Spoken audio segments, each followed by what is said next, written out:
In this episode of MBT's Manufacturing Newswire, a lab to train the next generation of industrial workers, the answer to those flickering fluorescent tube lights, and delayed food safety reforms. We'll also take a brief look at what's ahead for localized manufacturing, Microsoft's plans for Windows, and unveil the airplane of the future.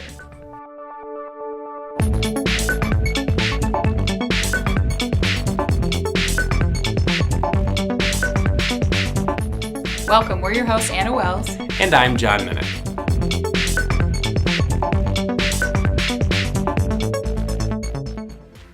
Additive manufacturing has been around since the 1970s and has a huge potential for revolutionizing the way we make objects. With that said, the University of Connecticut and Pratt & Whitney have created one of the most advanced additive manufacturing laboratories in the country that focuses on powder bed technologies. The new Additive Manufacturing Innovation Center at UConn will serve as an important resource for training the next generation of engineers and designers. Beyond students and faculty, this new lab also gives businesses access to hands-on training and the ability to conduct research. The proverbial glow of commercially available light boasting better than 200 lumens per watt efficacy can be seen radiating over the horizon. US startup Green Ray LED claims to have the world's most efficient LED lighting product, a replacement for a T8 type fluorescent tube, which emits a remarkable 173 lumens per watt. Green Ray LED already has competition, however, because Philips has announced a prototype LED lamp at 200 lumens per watt.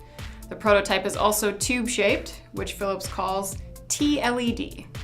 The company claims the T-LED is a warm white product and won't be ready for a commercial launch until 2015.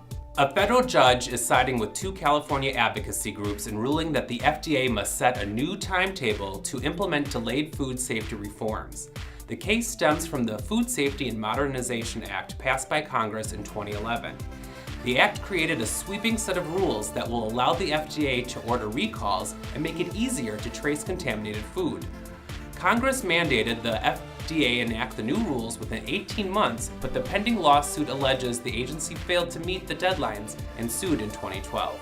In a recent video interview from The Atlantic, Neil Gershenfeld, director of the MIT Center for Bits and Atoms, and Robert Atkinson, founder and president of the Information Technology and Innovation Foundation, argue about the role of localized 3D printing in manufacturing's tomorrow. Gershenfeld argues that production for the masses has limits, but small-scale production of customized goods at small batch orders could break through these barriers. Gershenfeld concedes Atkinson's argument that localized manufacturing cannot compete with the productivity of large manufacturing, but believes that there is a place for household-sized manufacturing plants. According to the latest manufacturing business survey from the Institute for Supply Management, although U.S. manufacturing has declined in March, it continues a positive push into 2013. The PMI registered 51.3%, indicating expansion in manufacturing for the fourth consecutive month, but at a slower rate. Brad Holcomb, chair of the Business Survey Committee, says the drop in the PMI expansion is a normal variation. According to Holcomb, quote, "If you look at the first quarter, we're on a very good track. This is perhaps a little bit of a pause." Microsoft will cut the cord on Windows XP April 8th next year. After the deadline, Microsoft will no longer issue security updates or offer telephone support for the software. Windows XP users will still be able to use the software after the deadline, though they leave their systems open to security exploits.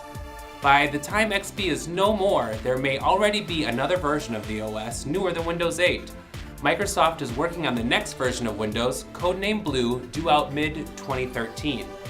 Microsoft is also moving away from the Big Bang Windows release schedule and pushing towards yearly updates for Microsoft's operating system designed to make it more competitive against rival platforms Apple and Google.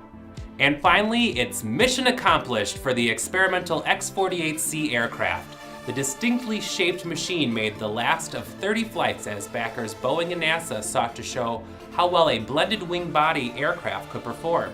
The X-48C program is tied to NASA's Environmentally Responsible Aircraft project, which is geared towards developing futuristic airplanes that burn less fuel, spew fewer emissions, and make less noise. The X-48C is essentially a seamless triangle in which there is no separation between wings and fuselage. Boeing and NASA hope that within 15 to 20 years, the concept could be developed into military aircraft for cargo carrying and aerial refueling missions. That's it for today. Check out the site daily for news, videos, blogs, and articles, and to sign up for our daily e-newsletter. Be sure to follow us on Twitter, like us on Facebook, and join the conversation on LinkedIn. Thanks for joining.